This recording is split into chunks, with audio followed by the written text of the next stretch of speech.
And welcome to another episode of Panels and Pages, the show on YouTube where I and sometimes a friend dive into a comic book page by page.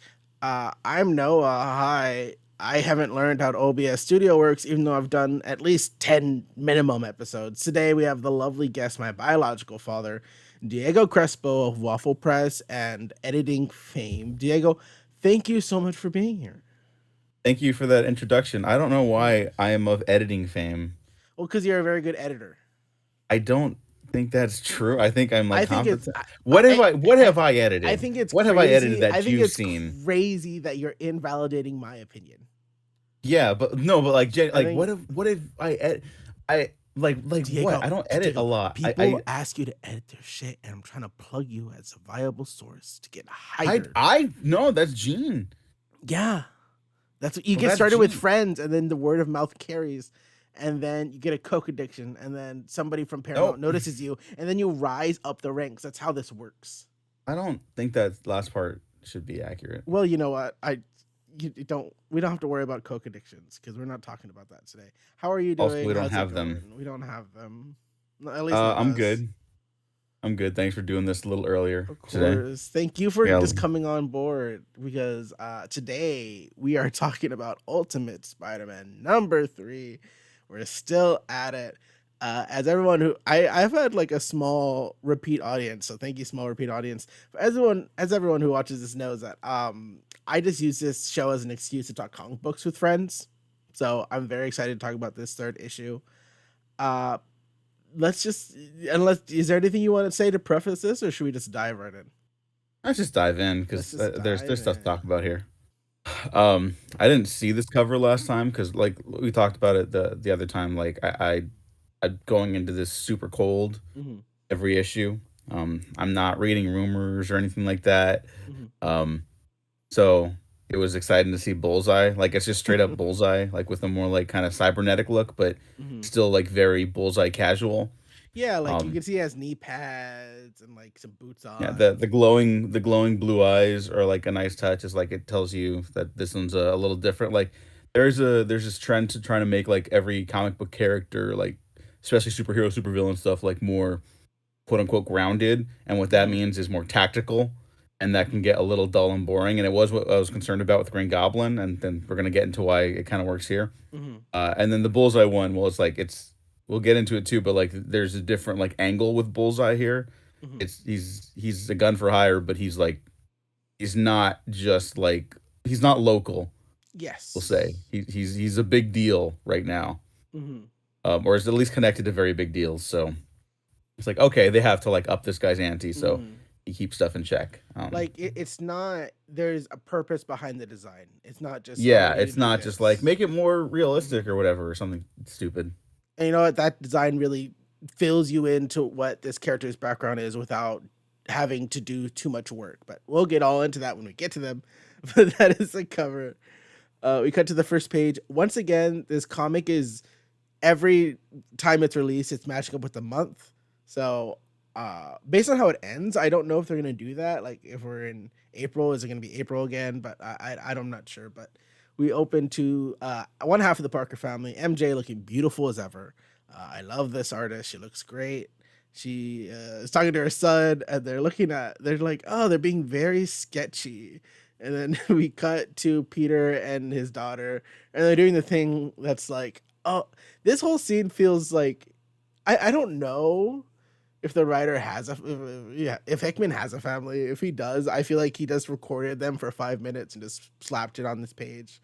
It's just a lot. It's just very cute. He's like, oh, well, you guys are accusing us. Maybe you're doing that to get attention off you guys. And it's just, and there's just a very Yeah, relatable moment where I don't know if you've heard this, but their son goes, "Mom says I need new shoes. I think these are fine, but she disagrees, so I'm getting new shoes." And it's just so cute. But what do you think of this small little interaction? yeah, no, it's great. It's all very casual, like Hmm. human dialogue. You know, it's nothing flashy. It still Hmm. informs you of character, but it doesn't feel like it's informing you of character dynamics. Like only when you like look back at it, you're like, oh, I see like the pairings with the parents and stuff like that. And it's like it Hmm. doesn't mean that there's like any negative connotation for that, but it's like, oh, Mhm. you see the family dynamic here. Yeah. You know? And it's very cute. And I also wonder if this might lead to something because, May knows Peter's identity and they don't. Is there going to be some resentment? How upset is MJ maybe going to be when she finally finds out? Because, we are learning throughout the series that Peter cannot hold his secret to save his life. Yeah. Uh, And it is like instability. And that uh, doesn't mean it's gonna like blow up in everyone's faces. Doesn't mean it's gonna be mhm. like tragic, but it is instability. Yeah. Like he is lying now. And, Um, that's just part of the Peter Parker formula. Some yeah, I instability mean always needs to be it's there. still bad, but yeah, you're It's right. okay. But Mary Jane says, "You guys have fun. Don't do anything I wouldn't do," which I think I invented that phrase. So I'm assuming my check for royalties is going to come in the mail. I don't know when. But Peter's like, "Oh, you wanna?" And May's like, "Yeah." And they head outside. Well, before they head outside, we get a recap. The Maker prevented all superheroes. He ruled from the shadows, got taken down. Peter Parker got the spider, got powers. Now Ben Parker, the DILF, and his lover Jay Jonah are starting a new news conglomerate. We cut over after that with writer Jonathan Hickman, artist Marco Chieto, artist colorist Chichetto. Chicheto. I'm sorry, I'm Mexican. All right. Uh, color artist Matthew Wilson, letterer VC's Corey Pietz, and here we go. So we cut to the first page after the credits. It's very cute because May Parker, she has little goggles and a scarf, and they're kind of going through all these little suits. Like, oh, is it more green? Is it black? Like, what design? And what do you think of this little page? I thought it was adorable. That made me really happy because it Mm-hmm. feels like everyone's always trying to reinvent the Spider-Man Mm-hmm. look for whatever reason. It's like sometimes it's not to Mm-hmm. be like traditionalist because that stuff is like really weird right now. But it's like, hey, sometimes like it just works. Sometimes you don't need to reinvent the wheel. You know, it's like it works. It's recognizable immediately, and it's fun to see them kind of just like give a little love to like the black suit, obviously, Mm-hmm. right? Um, it's a very Raimi coated black suit with the webbing and everything like that. There's a little Ben Riley right there, Yeah. the Iron Spider look, and then maybe this is more specific, but it looks like a mix between Spider-Man Blue at the end and Mm-hmm. Superior Spider-Man. Yeah. I was thinking Fantastic Four, but I forgot about Spider-Man Blue. Yeah, I mean, Spider-Man Blue only looks blue because the entire comic is like shades of blue. Mm-hmm. Um, when you see him swinging around, except for the flashbacks. So like, that's that's just me pushing the Spider-Man Blue agenda because that's a great comic. Heard wonderful Um, things. oh, you haven't read it? It's so good. It's so No, sad. I'm too busy going Um, on dates and oh, okay. making Yeah, money to read comics. yeah. That sounds about right. Um, I don't do any of that stuff, so I You live in a don't. box. You do. Honestly, I'm glad that your Wi-Fi reception was good enough out of that box. It's Thank bad. you. Yeah, I'm really yeah. excited. I love. Um, I want to say real quick that the Ben Riley I dislike. He's like, ooh, less. Peter's like less scary, more cool, and May Parker's like, but it's not cool, Dad. You're so old. It's yeah. just so funny. Now I don't know if that's Hickman shooting shots because last issue he shoots his fucking shot with the maybe one more day Mhm. closing line. I don't think he's like taking pot shots at anyone, but I'm going to consider them pot shots because I think everyone's very annoying about these Mhm. characters. So yeah, sure. If people get riled up or whatever, that's Well, fine. well, I mean, Peter is. I think he's in his early 30s. He's 35 He's here. 35. How old was he in the 90s? Because I feel like if he was a teen in the 90s, he would You think would have this is thought that was cool. cool. He would Yep. 100%. He's like, oh, yeah, it's like a sleeveless hoodie. Like, oh, this is so cool. And Now now he's he's just like, probably a teen like in the 2000s then. I think so. I don't do math. Yeah. No. Yeah. There's. Yeah. Yeah, but I get it. He's like, what does my daughter think is cool? Okay, what was cool when I was a kid? Sleeveless hoodie. Oh, yeah. Like, Yeah. yes. And Yeah. then it's funny because part of it is him trying to get designs. Other is like, would an old man wear this? It's very cute. Mhm. It just every second I read this just reminds me how much I love Dad Peter. But Yeah. At the end, there's a vertical panel where she's like, oh, I like it. He's like, you want to take it out for a spin? And then the next page is just a big splash page where he's in the traditional suit. He's web swinging. She's cheering. I feel like you know a bit. You recognize Spider Man a bit more. Is this just straight up the traditional suit? Is there any alterations of any kind? Because I think this is just a regular suit, right? I think it's just the regular suit, yeah. Which Um, I like. yeah, no, I do too. And they maybe it's just maybe I'll look closer at this as we flip through the pages.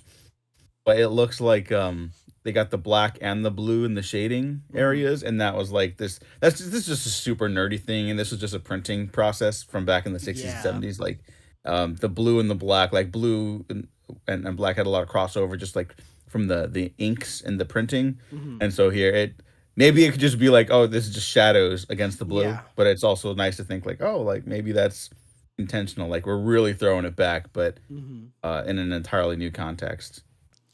And it's a nice thing because you don't have to shade it that way, but it's a purposeful thing. It's Yeah, really yeah. enjoyable. We go to the next page. We catch up with lovers Jonah and Ben, and they're in some trashy office. This place is a dump. And I know we're doing this month by month, but I was kind of think it took me a second because I'm very much think then reaction. My first thought was it took you 3 months to find like a trashy room, and then I was also like, oh, it's New York. It takes time to find available space in New York. It's New York. Mm-hmm. They're old, so let's say insurance is probably not gonna cover, like a Mm-hmm. loan isn't gonna cover this because they're like, well, you guys are old. Like, even if they have good credit, it's like, how long you guys really gonna, like I could hear a bank giving them shit for that. Um, I don't know. I could see how it would be difficult. Also because there's nowhere for anyone else to go because corporations are buying everything up. But we don't need to dive down that rabbit hole yet. Honestly, I don't. that's I don't need my existential crisis. we kind of can because that's a plot point in the first issue. Like a big You know, media you're right. company You're right. buys the Bugle, and they're Yeah. both like, "Fuck you guys, fuck Kingpin. We're not gonna be a part of this media scam that you're turning our Bugle into." So, yeah, you see it on. It was relevant, Okay. Okay. but they're kind of talking about it like, "Oh, we're pinching pennies. We get employees." And we hear off screen. Wow, comics do love their off screen dialogue. And it's Peter. He's bringing what is that, like a bonsai tree? Yeah. Brings a little bonsai tree, and he kind of comments on how this place is a dump, and it's a cute little interaction. And Peter looks at his their Charlie Day conspiracy board, where it's like the map of New York, and they have pictures of the Green Goblin and Kingpin, and they have the string and wire.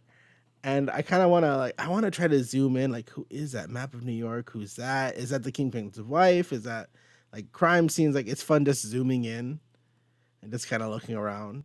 Yeah. Like Mhm. the bottom right of that pin board. Like my first thought was like, oh, is that like an old picture of May? But then I'm like, I don't know. I mean, not that she would be connected to that. Just like like something that they put on their desk or something, and they just don't Mhm. have desks yet. So it's like, oh, let's put that there. But I don't know. That could be anything. And it's very interesting because they kind of ask like, "How's the office? How's this going?" And they're asking like, "Oh, do we have any chatter in the office?" And Peter doesn't know how to. Peter's a dumbass because he's like, "Oh yeah, there's a green." He's like, "There's a green goblin, and there's a story there, but the higher ups are shutting him down.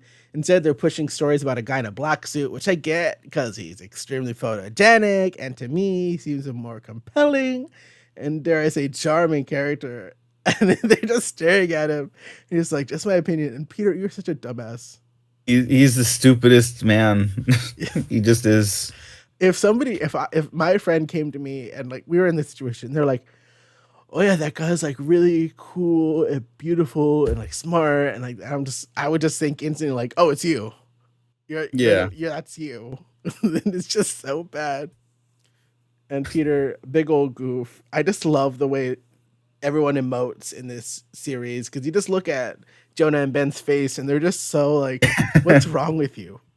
It's just so, "What's wrong with you?" And maybe, and I like this because it's like, oh, maybe we should find out more. And then you have a panel on Peter's face that looks a bit determined. And we cut to the next page where we have a little bit of a stakeout time. What do you think of this sequence? I thought it was very cute. Oh, it's the best. The best. Um, it's my favorite little section of the comic because it's like it's Mhm. classic like Spider-Man, like, oh man, we're gonna get down to business. And it's like to me, like some of the best Spider-Man elements are like, Mhm. well, it's never really just down to business. It's like, well, it's sort of the grind of like a daily life, be it in the traditional like workforce or in relationships or just like, the superheroing isn't like he kind of gets off on it, but it's not always extravagant. It's like, yeah, Mhm. gonna be waiting a while, Mhm. gonna be It's swinging a just while. it's just a It's sequence not of that exciting tomorrow. It's sometimes. not. It's not. It's Yeah. just a stakeout. And it's funny Yeah. because he compares it to the movies. Like when the movies they stake out and then there's a cut and then there's a guy, but he just gets to face the reality of just sitting through rain and shine and be like, ah, when is this gonna happen? And right as he's Yeah. about to leave, we get some action. Ooh. We have some Bullseye flipping around. I only mention this dialogue because it'll come up, and we see Bullseye flipping around, dodging goblin bombs, and he's like, "Look at you, methodically going after Mister Fisk, den to den, pretending to be a predator." And then Bullseye, but you strike me as someone who's never once in his life actually hunted, which I feel like is telling. If a killer is telling you this other person doesn't have the chops, it makes sense because it's Harry Osborn. I mean, fuck, I don't. Spoiler alert. Sorry, spoiler. All right. We, we, If you're watching yeah. this, you're listening to this, then you probably read the comic already. It's actually MJ. I just tried to throw them off the trail. Which I don't even know. We'll get there, but like I don't even know if that was an intentional red herring. Mhm. But her the way she looks out the door is kind of like I was like I remember the fan theories like is it MJ this time? And I was like, well, no, but right there in that moment I Yeah, was but reading it's it. I was fun to like, talk is it? about. It's fun to Yeah, talk yeah. about. And then I just remembered they straight up like just released like concept art of Harry as Mhm. the Green Goblin. I was like, oh, well, yeah, it's not, but whatever, it's fine.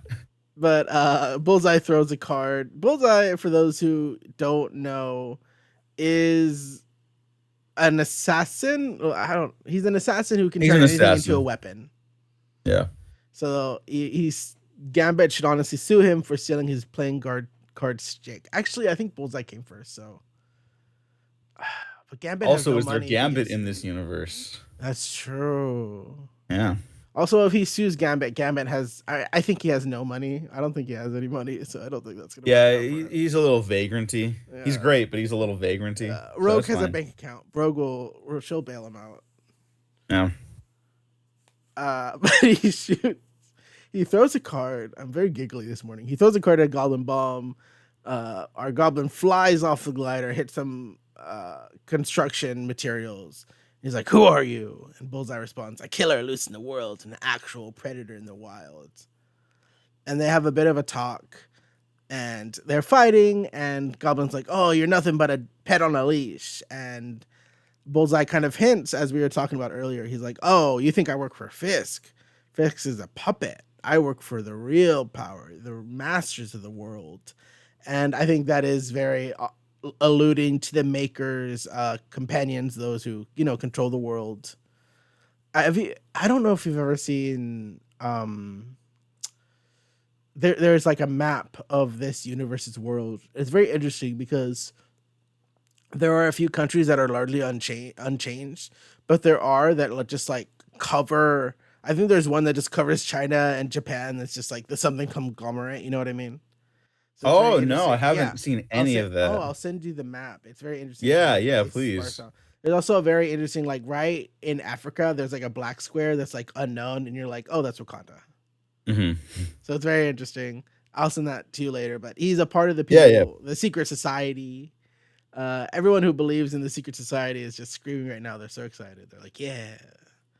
But we cut to the next page, and Bullseye is about to finish him off. And Peter interrupts. Now, boys, if you can't play nice, maybe you shouldn't play at all. And he kind of webs a card away.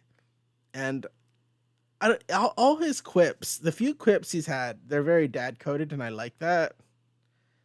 Because it's just Yeah. like you could. it's just a different affectation when you remember he's a dad because it just comes across different, in my opinion. I don't know. I don't know what that means. Yeah, like the jokes aren't that funny, but the fact that they're not funny is the joke, Mm-hmm. you know? Like Spider-Man always has we'll call it a wonky sense of humor. Mm-hmm. Like I think everyone assumes Deadpool, which is more like much more internet coded humor. Not always Mm-hmm. bad, but like, there's a reason I'm not interested in the third Deadpool movie. And like Spider-Man, like I think the better iterations of the character, they understand his jokes are like he's not that funny, and that makes him like funny because he's like Mm-hmm. he thinks he is, but it's charming still, and like you do like him, Mm-hmm. unless you're like his villains, because then you're like this guy's beating the shit out of me and laughing at me like what a psychopath. Yeah, Um, he's beating the but shit out here of it's me and fun. quoting Dukes of Hazard, and I just can't take it. Yeah. But Bullseye's like, looks like it's my lucky day, and he tosses some cards at Peter, and Peter's like, well, you're gonna have to have a better aim than that. And then it turns out Bullseye was throwing it at some structural supports of a crane, and it falls on Peter's head. I don't think we've ever gotten. I don't think this is. We didn't need to do it, but we didn't get him like experimenting with powers. So I like to see a quick little Spidey sense. It's like, oh boy, as it kind of Hmm. flashes behind him. That's fun. But the crane crashes right on top of his head, and Bullseye is still there, and he's like, I hope you're there. It hurts real bad. And then Green Goblin, we don't know who he is. Who could the Green Goblin be? He blasts Bullseye, and Bullseye just is like, all right, fuck, fine, why not? And there is that it is clear he isn't a predator because if the Green Goblin was more of a well trained fighter, he would have tried to do a knockout shot or a kill shot, but he just shot him in the back. Uh, and he's like, okay, deal. And he throws the cards, and the cards land perfectly within the joints. And the Green Goblin yells, ah! And there's a moment where he's like, oh, well, I'm going to take you out. And Green Goblin's like, it's a real shame because a predator like you not recognizing a trap, even though you walked right into it. And then he turns around and Spider-Man just gives him a classic, bah, just knocks him out. And I think it's interesting how I wonder if it's because of their reputation that Green Goblin is like, okay, Spider-Man will prevent that fall. I'm going to see if I can distract him. Is that something that went through his head or is that something that happened last minute? We're not entirely sure. But I'm very intrigued to see what they think of each other, which I think is something Yeah. we'll explore in the next issue. Hmm. I think they size each other up Mm-hmm. really well, or at least the Green Goblin did, where he knows like, okay, like this dude can hang. He's doing his own thing, and I'm aware of him. Mm-hmm. So like I can sort of toss him the ball. I could pass him the ball. He's gonna land the shot or slam dunk. Yeah. It's like I can recognize that you have enough skill to kind of be on par with what I'm trying to accomplish. And he makes that in the Yeah. heat of the battle, like in a minute. But Bullseye is knocked out. He makes almost like a little bit of dent in the cement there. He's like, thanks for the helping hand. Wasn't expecting it, but certainly did. And they have a bit of a tete, talk a little bit. And it's very funny because Peter's like, do I call the police? I don't know what to do. I haven't caught anyone before. And it's just like, all right, you got your ass beaten by Shocker. You don't know what's happening. And Goblin kind of informs like, oh, this guy's clearly higher up. Police aren't going to do shit. They're not going to know who he is.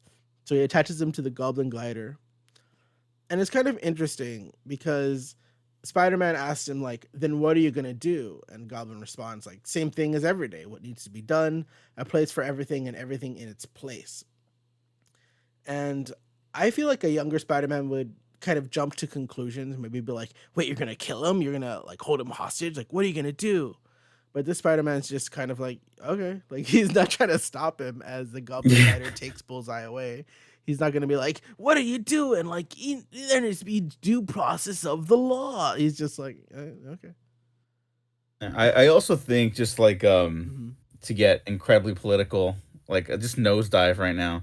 Oh, of course, please. Just It's what given you're the famous state of the for. world, like I think a lot of modern audiences understand like you can't really rely on the police. Mm-hmm.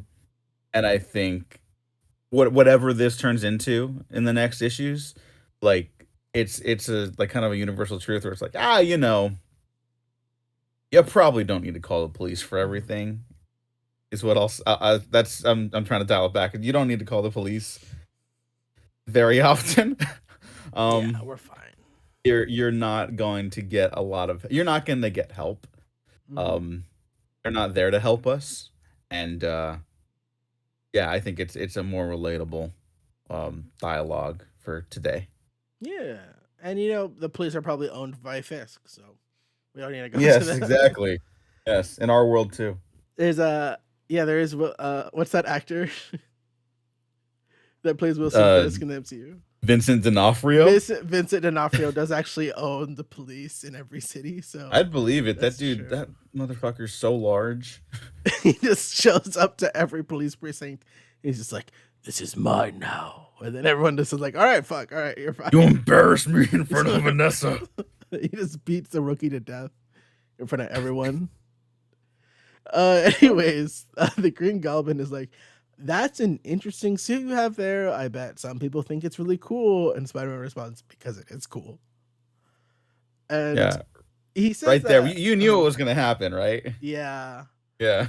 uh, he's like, "Well, because we kind of pointed out a few issues ago that that suit is like Stark Osborn tech mix, and that suit is from Stark." So he goes, Green Goblin says, "As cool as it may be, some other people might call it proprietary." And then he, almost like a Bluetooth, he kind of accesses the suit, and his suit sort of like sandy peels away. I like the effect his suit takes, where it kind of like almost like nanobot esque, like how it kind of like sways and moves and turns into sand. Hmm.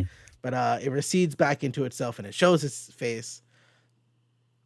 And Peter, you fucking you can't keep his damn secret. But this one's not his fault, though. I'll It's say not that. You his can't fault. really predict that. And I'll say very, very nice of the Green Goblin. He removes his own helmet and we find out it's not Mary Jane, it's Harry Osborn. Oh my gosh. Who could have seen that Who could have coming? seen that coming? Another redhead in Peter Parker's life. Yeah, that is true. I never thought about that. That's crazy. And they kind of just stare each other down and Peter looks upset and they're kind of eyeing each other. The next page is it's this huge panel, half a page, where they're just sizing each other up. And you know what I thought the entire time while looking at this page? Gay. Y'all gonna bang on this? Yeah. You guys gonna bang, like the way they're just standing there like sizing each other up. And I think it's interesting as a reader because it kind of really hits you, because he's been out of the story. It really hits you that they don't know each other. These are entirely new versions of these characters that are somewhat similar, somewhat different. But as stated in the first issue, they weren't friends. In fact, MJ's the one who remembers him. She's like, "Oh, I remember that guy. I've met him before." So this is like an entirely new relationship. Yeah, And that's a hell of an image, by the way. mhm, Like it says everything about what we're supposed to know about the mhm. characters, and also like you're right, like also don't know anything about what their relationship's gonna be here. And it's very interesting. They stare at each other, and then the last two panels to the bottom, here it goes. Want to get a drink? Maybe talk about it. And Peter is just kind of, he's saying it with a little bit of a smile, and then Peter looking a bit hesitant. And he's like, "Sure." And then that's the end of the issue. And I'm just like, "Oh, gay, gay, gay, gay." I feel like Peter and MJ could be like one of those open couples. They're like Maybe. swingers. They're swingers, and he's just like, "I met this redhead," and MJ's just like, "All right, go for it. Have a fun time, babe." And then they hook up. Yeah. That does seem to be another modern thing. Um, which we're just putting on the comic. It's not actually But the yeah, text yet. not in the text. It's just But yeah, that's the end I'm of the issue. assuming I'm assuming that Harry got a similar call from Hmm. this version of Tony or the Avengers or whoever. Um, I'm assuming he but again, did. maybe that's just an assumption, you know, Hmm. because we don't know his deal with his dad in this universe. Like, if his dad doesn't end up defining him the way he did in 616, then maybe he could have become a better person. Like maybe this version doesn't Hmm. go down the path we know him to go down basically every other time. I am totally down for a heroic Green Goblin. I'd be Hmm. excited for it. I'd be think it'd be very interesting. Yeah. I'm really interested to see what their motivations are.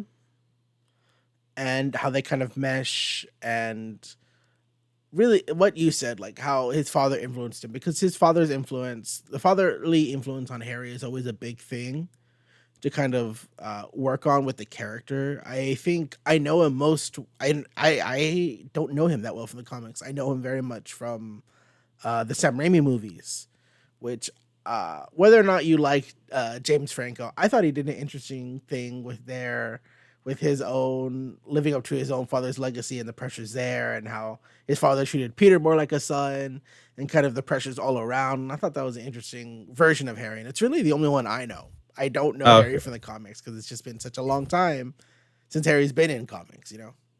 Yeah, yeah.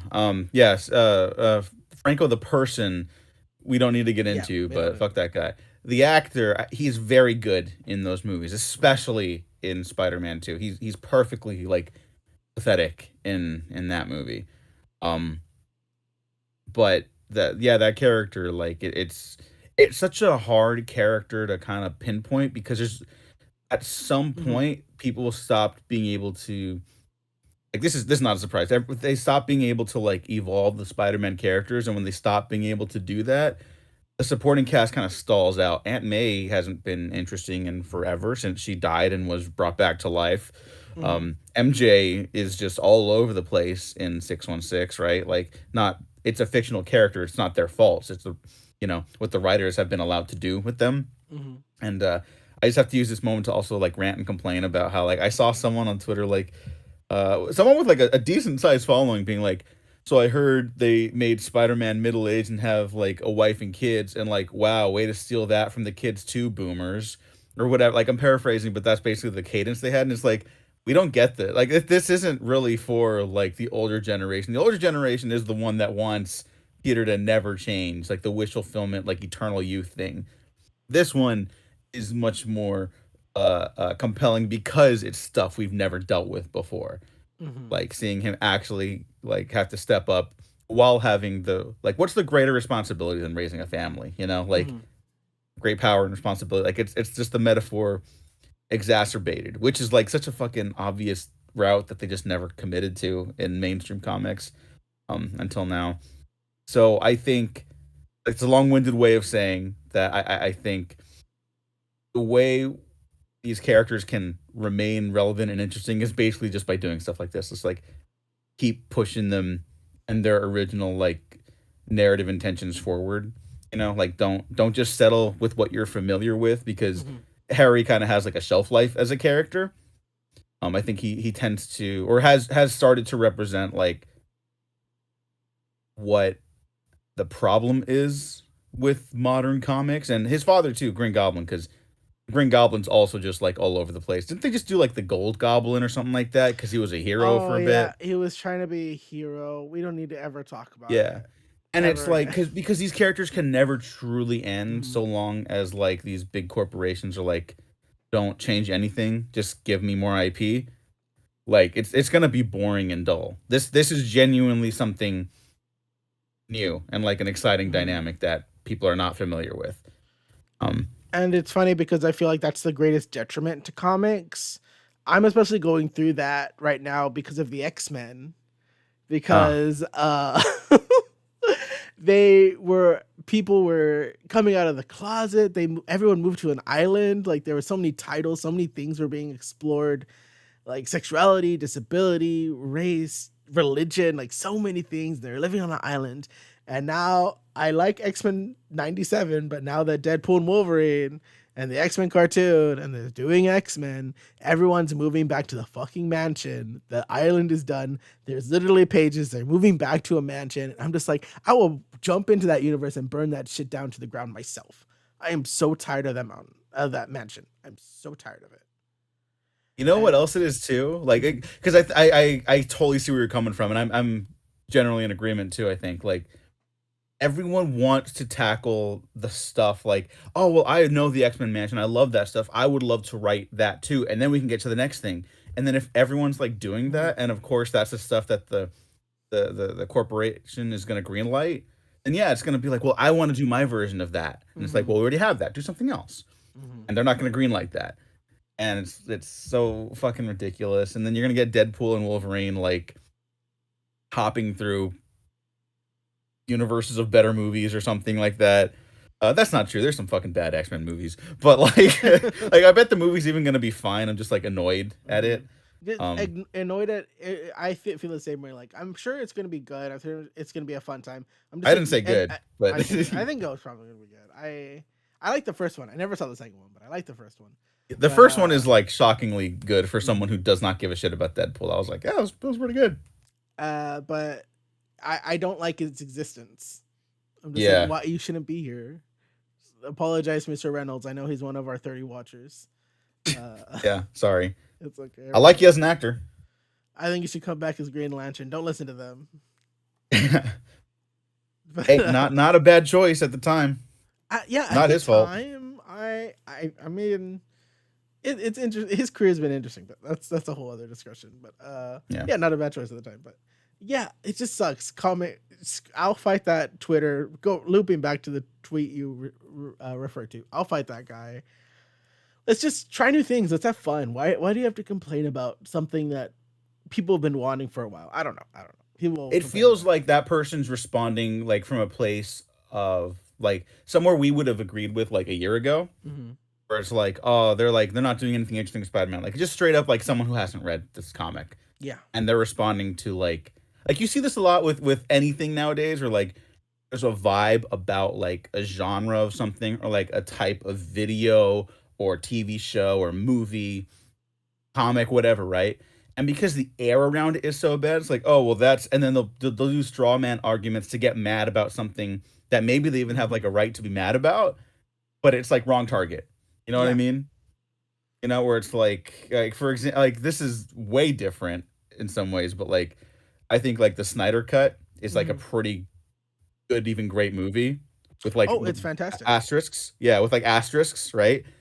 And there's elements of that that are just straight up like, no, this is like the most like left like fucking cyborg like steals from a bank and gives to like working class people. Oh. That's like one of the most heroic things Hmm. ever put in a superhero movie.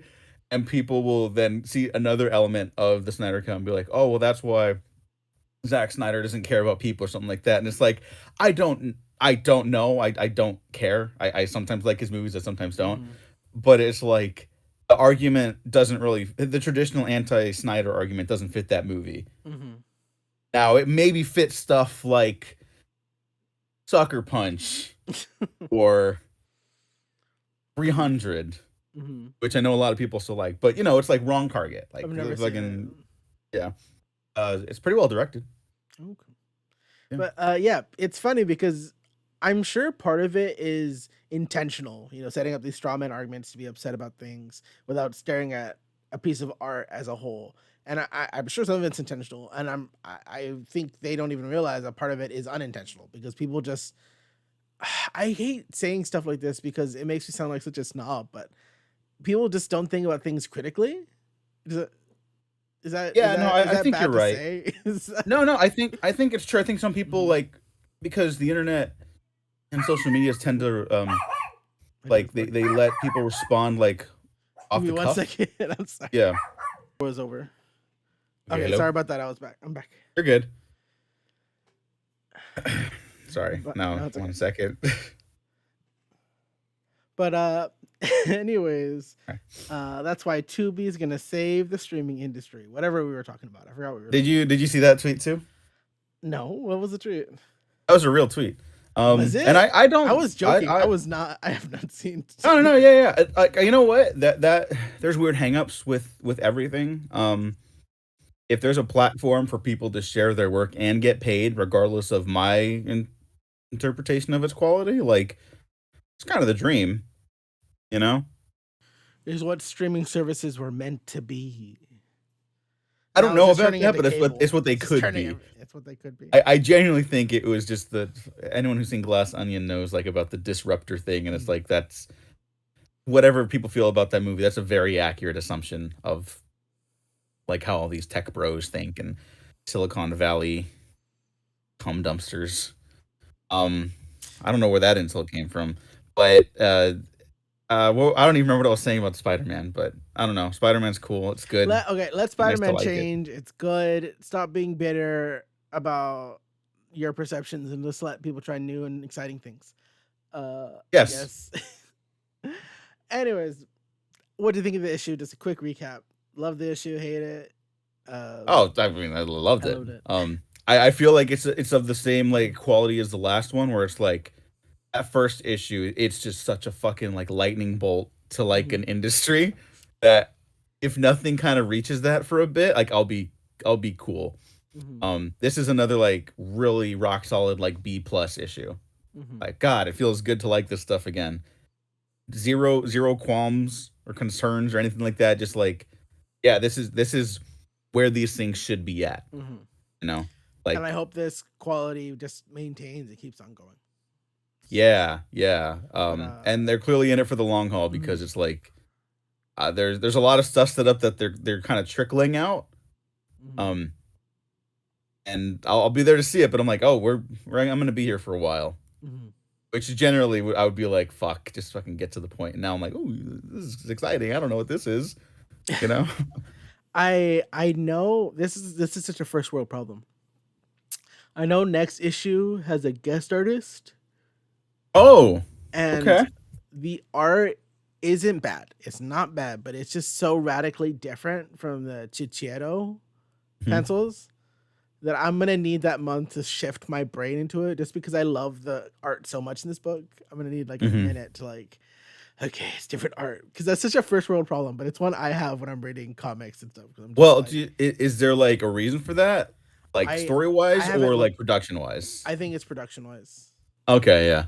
I mean, Because it's fucking there's hard to get no, this out like monthly, so I get because it. I love when there's a story reason for the art to change, because that's really something that you can only do in comics, where it's like someone's drugged and then you can play with panels and curved and Mhm. you can have a lot of fun with that.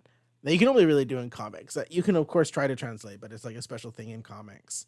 But yeah, Yeah. art is changing, so I need to switch my brains and get over it for next issue. But I'm very excited. Diego, if people want to find you and hold you and tell you sweet things, where do they want? Where do you want them to go? Not nowhere with that in mind. Okay. Leave me alone. Or you could find me on Twitter at the Diego Crespo and on Instagram and my podcast, The Waffle Press, Yeah. which is coming back with its failed award contenders. We're wrapping up that like Ooh. that all the entire season will be up on Patreon next week. The entire official season. We're doing some bonus episodes that will be up later. Um, and then this summer we're doing fail blockbusters all the way through Mhm, basically past summer. mhm. We have a very big thing in mind for that, so I'm really excited to share that. And Ooh, then exciting. Gina will continue getting exciting interviews with cool people, and there's some people I've reached out to that I'm very excited to record with. It's fun. It's like failed blockbuster, and then it's like the summer blockbuster season. You kind of have to Yeah, well, hand pick. there's also a mini retrospective that we're doing for a summer franchise that's coming out. Ooh, I'm very excited about. exciting. Yeah. I hope it's. I can't think of them. I'm all out of '80s movies. Oh, I hope it's Flash Gordon. No, it's related to movies coming out this summer Hmm. or a film. There's a certain theme people have picked up on with movies that are coming out the last couple months or in the coming months, starting today, actually, at the time of recording. Um, that will tell you what the franchise is. There's a recurring let's call it presence in certain blockbusters this year. Uh, and that's well, just a handful of them, but like people have pointed it out online. It's like there's a lot of this type of that isn't in a lot of movies right now, Hmm. and it's like, well, that's perfect. We can talk about it. Yeah, I'm excited to see it.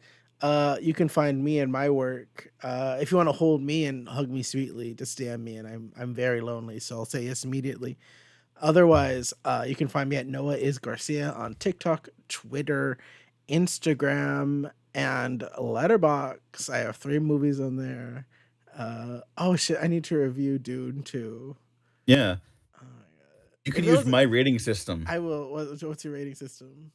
Is it as good as the Last Boy Scout? I've never Many seen The films are Last Boy not. Scout. That's fucking. How have I never shown you that? You gotta watch that. Um, I It's felt so cool though. good. Uh, we watched Alien together, right? Yeah. Okay, because my aunt and I traded books, and she gave me the novelization of the first movie, Alien, and I felt kind of cool. I was Oh, the like, Alan Dean Foster one? uh huh. Oh, that's like legendary. And I started reading it. I'm really enjoying it. But it was cool that I could be like, yeah, I've seen the movie. Because usually when she's like, have you seen this? Have you seen this? I'm just like, no.